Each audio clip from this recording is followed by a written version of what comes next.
கடகராசிநாதர்களே, கவனமாக இருக்கக்கூடிய ராசிநாதர்கள் கடகராசிநாதர்கள். பயப்பட வேண்டாம். உங்களுக்கு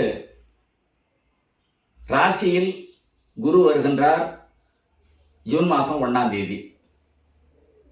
இந்த குரு உங்களுக்கு கொஞ்சம் சிறப்பு இல்லாதவராகவே இருக்கின்றார்.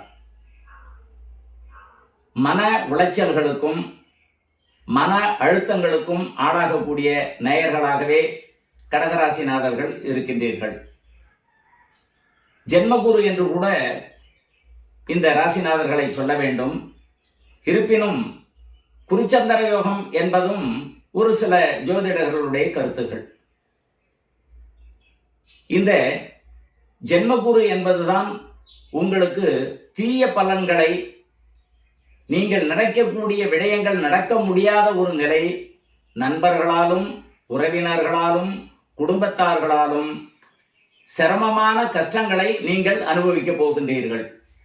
தேவையில்லா விடயங்களில் ஈடுபடுவதோ தேவையில்லாதவர்களுக்கு உதவிகரங்கள் செய்வதையோ செய்தீர்களேயானால் பலவிதமான துன்பங்களுக்கு ஆளாகக்கூடிய நேரிடும். உங்கள் உடல் நலத்தை நீங்கள் மிகவும் கவனமாக பார்த்து கொள்ள வேண்டும். மனதை பார்த்து கொள்ள வேண்டும். குடும்ப சகிதமாக உள்ளவர்கள், மனைவி மக்கள் உள்ளவர்கள் மனைவியிடம் மிக மிக விட்டு கொடுத்து பொறுமை, நிதானம், சகிப்புத்தன்மை இதுகளோடு நீங்கள் வாழ வேண்டும். உங்களுக்கு எந்தெந்த விதமான காரியங்களும் புதிதென செய்யக்கூடாது. நீங்கள் செய்து கொண்டு இருக்கக்கூடிய பணிகளையும் காரியங்களை மட்டுமே நீங்கள் எடுத்துக்கொள்ள வேண்டுமே தவிர புதிதாக ஒரு காரியங்கள் துவங்குவது, கொடுப்பது இதுகளெல்லாம் இந்த ராசிநாதர்களுக்கு வேண்டாம்.